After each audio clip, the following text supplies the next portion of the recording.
Hi, this is Matt. Just before we start the show, I want to tell you about a free white paper that I've just published on AI and talent acquisition. We all know that AI is going to dramatically change recruiting, but what will that really look like? For example, imagine a future where AI can predict your company's future talent needs, build dynamic external and internal talent pools, craft personalised candidate experiences, and intelligently automate recruitment marketing. The new white paper, 10 Ways AI Will Transform Talent Acquisition, doesn't claim to have all the answers, but it does explore the most likely scenarios on how AI will impact recruiting. So, get a head start on planning and influencing the future of your talent acquisition strategy. You can download your copy of the white paper at mattalder.me/transform. That's mattalder.me/transform. There's been more of scientific discovery, more of technical advancement and material progress in your lifetime and mine than in all the ages of history. Hi there, welcome to episode 633 of Recruiting Future with me, Matt Alder. The pandemic created a moment of realisation and a sense of momentum about the importance of wellness at work and the role employers need to play in this.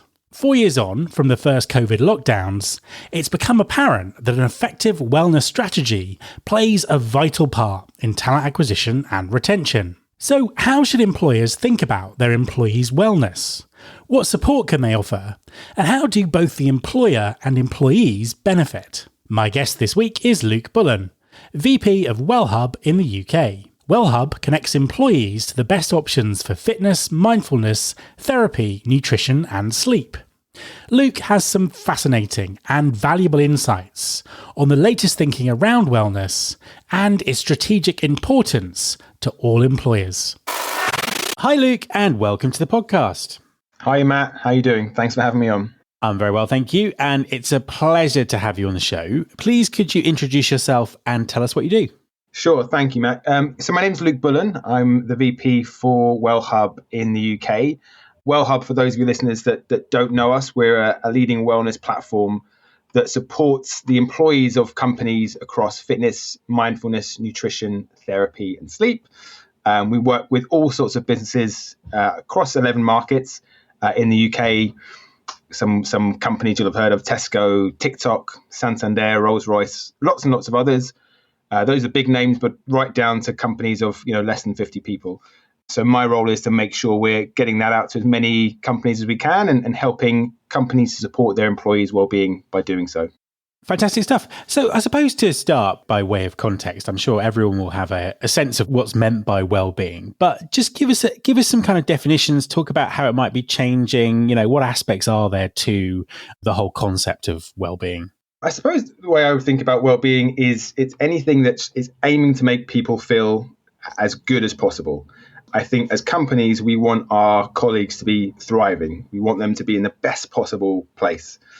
And I think if we're to give, an honest look at ourselves and to say, well, how many of us are really thriving? I think that number's a relatively small percentage. If you were to look at those people who are actually struggling, I would say it's a much bigger percentage. And then you have a lot of people who are somewhere in the middle who are doing okay, but if they looked after certain aspects of their health and well-being, they could be doing that much better. We categorize into those 5 elements I spoke about earlier: fitness, mindfulness, therapy, nutrition, and sleep. And our feeling is that if you look after all of those things, then you're going to go a long way to making yourself feel as good as you possibly can. And of course, that's becoming more and more important in recent years. I think we saw a big spike in COVID in people being interested in looking after themselves a little bit more. And the great thing we're seeing is that hasn't slumped. Actually, we're seeing in some of the surveys we do, in some of the research we do, that actually people's leaning into well-being is increasing and is becoming more and more central to the way that people think about their lives and how they look after themselves. And tell us a bit about the relationship between well-being and work and in employment. What are people's attitudes to that, and why is it important for employers to think about it as well? I think you have to think about it in 2 ways. So on the one hand, Look, work is such a massive part of our lives that it is inevitably a big factor into how well we're feeling. Lots of the stress that we feel comes from work. Lots of the productivity we feel as well comes from work. But you have to, whatever you say, understand that your work has a huge influence on the way you're feeling day to day. So as a company, you have a responsibility to think about that a little bit. And I think this attitude has changed a little bit over the past few years. When we started with WellHub in the UK 8 years ago, when I was speaking to CHROs, HR directors at big companies, there was a decent percentage of them who would be saying, we look after our employees by paying them their salary. It's then up to them to look after their well-being however they want to. And I think you find very, very few leaders of businesses who would say that now. I think well-being has become a core pillar of the workplace. I think when we do some research now, we're seeing that 88% of people that we survey consider well-being as important as salary. And a similar percentage say they would leave their job if well-being is deprioritized. And that number has risen significantly. We do that kind of survey every year. That number has risen every year since you started doing it. And I think it's logical. If you're not feeling well, it doesn't really matter how much money you're paid. And so it's great to see that people are putting that on par now with how much money they're earning.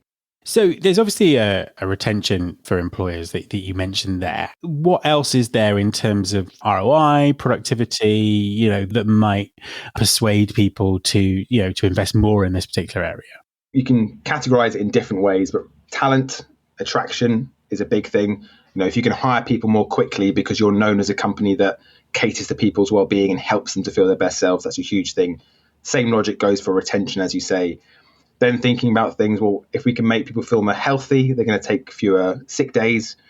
If we can help them to feel good every day, they're going to be more productive, they're going to stay longer, and so on and so on. So of the companies that we survey, a huge majority, 95% of companies that track ROI from their well-being benefits or well-being initiatives see positive returns. And that's up from 90% just last year.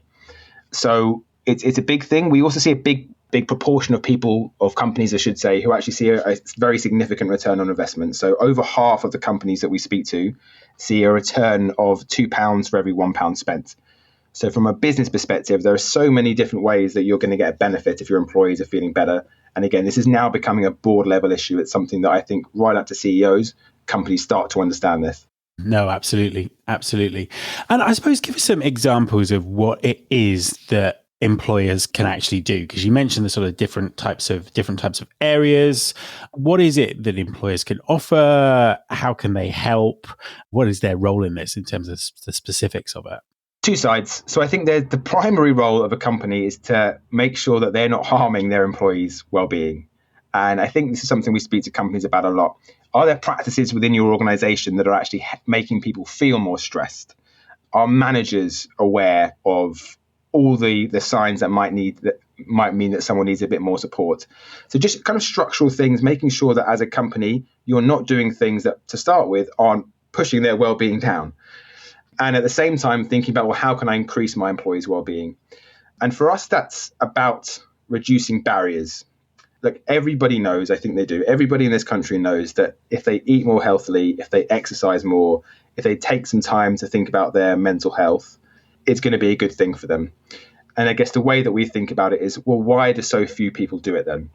If you look at in the UK, for example, fitness memberships, it's only about 15% of people who have a membership to a gym or a studio or things like that.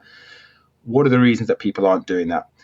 So for us, it's things like cost. It's expensive. Flexibility. So if you're thinking about a membership to an app that looks after your mindfulness or to a fitness center, normally you're locked in for a year to get anything like the best price. Boredom, people get bored of looking after a healthy routine because it's the same thing over and over again. There's a few others. And so for us at WellHub, we try to break down those barriers as much as we can. So we ask for our companies to invest in WellHub to make it much more affordable for their employees. In terms of, the flexibility point, the boredom, all of our members have the ability to use multiple different partners. So they can go to multiple gyms and studios and so forth. And they can also then look after their mindfulness and their sleep and all those things all within the same membership. And all of that is all about just making it as easy as possible for people to do. is trying to follow the kind of nudge theory tactic. Just remove barriers, make things a little bit easier, and you'll find that many more people take it up, many people try it, and then hopefully people stick with it. Question for me would be about the way that work is changing. So companies where people go to the office all the time, the trend towards constant video meetings is not diminished since the pandemic. I mean, how does that affect people's well-being, and what should employers be thinking about in that area when it comes to that sort of always on technology aspect of this? Sure. No, that's a really good point. I think from a practical perspective, as a company, I think a lot of companies pre-COVID, pre-hybrid working spent a lot of money investing in like wellness centers on site. So that was like the state of the art. You had a great gym, you had a physio on site, you had a therapist on site, all those kind of things. And I'm talking about the best of the best here. Like most companies don't have that. They'll have something that's maybe trying to be that, but not quite. And lots of those things really have gone out the window now because people are in the office 2-3 days a week. So yeah, we're hearing from businesses that they've really had to rethink their well-being strategies over the past few years, and they've had to think about, well, how can we support people no matter where they are? Other element, as you said, is people being much more focused on their screens all day, walking less. I saw a great report from Fitbit, remember last year, showing how much steps had gone down during the pandemic, because there are lots of kind of incidental steps you don't think about when you're going to work, when you're just popping to get a coffee or you're popping to the loo or whatever, you're walking from the station, that you're losing by sitting at home and working from your computer. So I think it probably means that both from a company's perspective and an individual perspective, we all have to be a bit more conscious about what we're doing. We have to think a bit hard about the way we're looking after well-being and making sure that it's still built into our day-to-day. But yeah, you're absolutely right, Matt. It's been a very significant shift.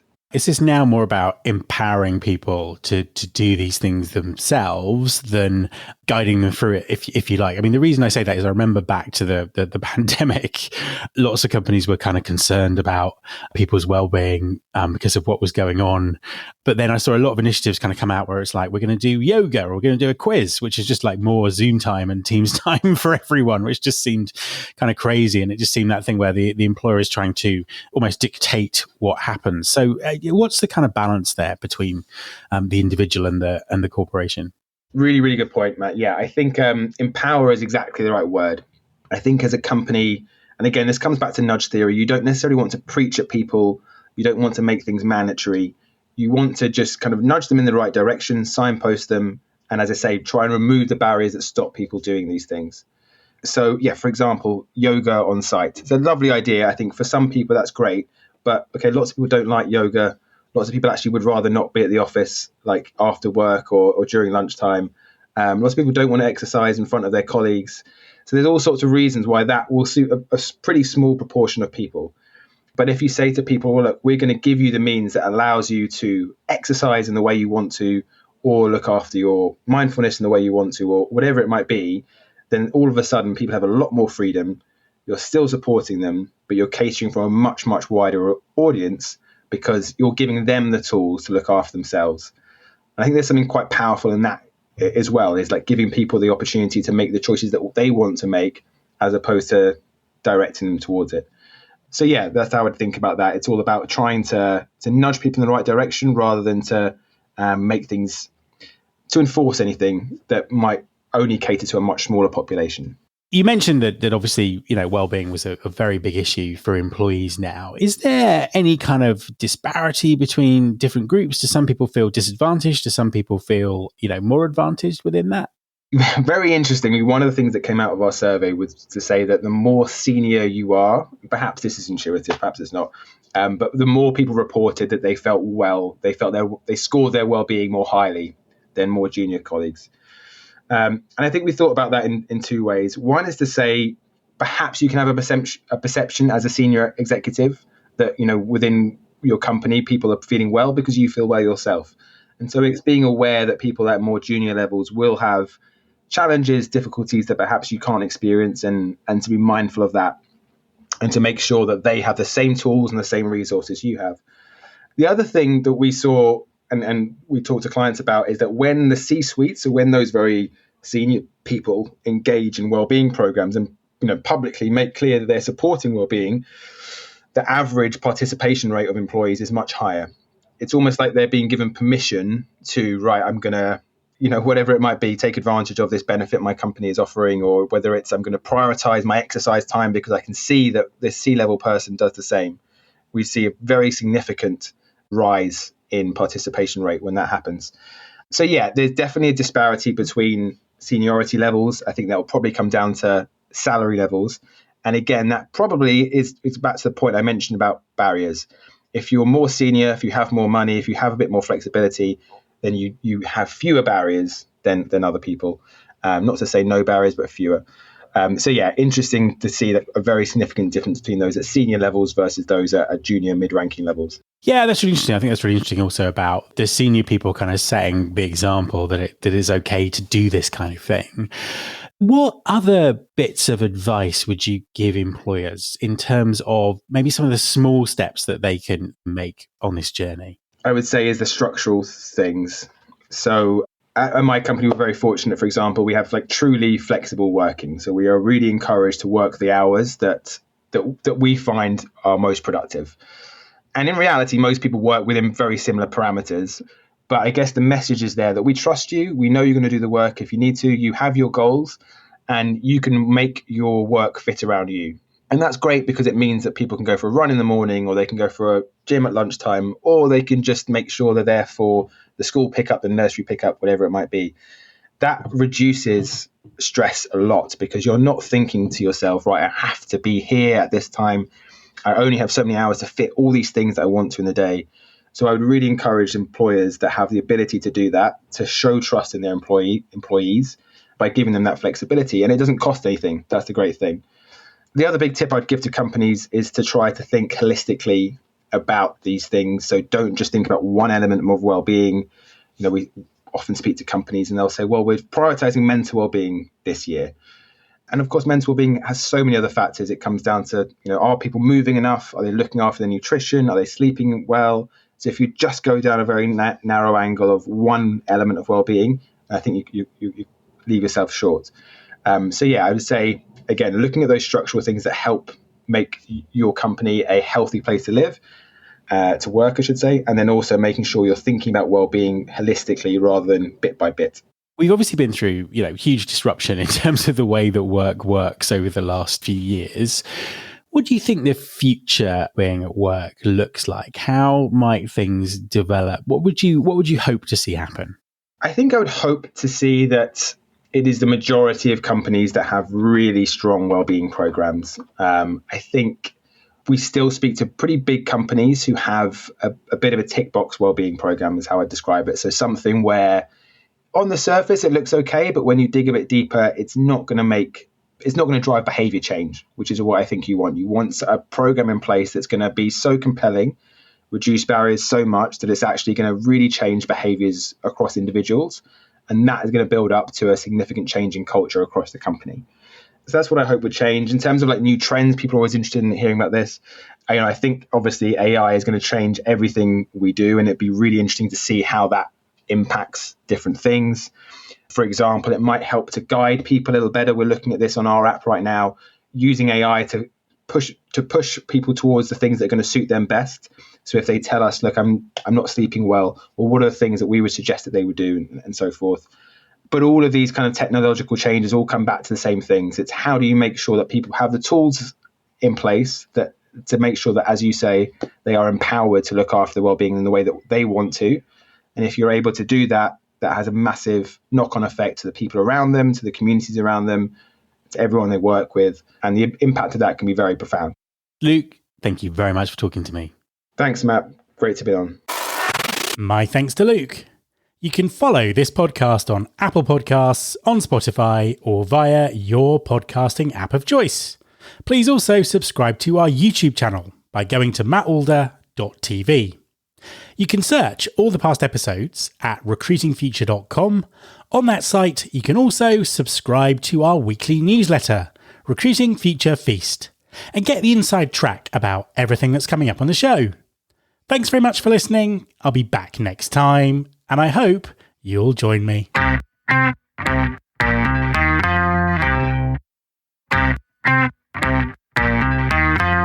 This is my show.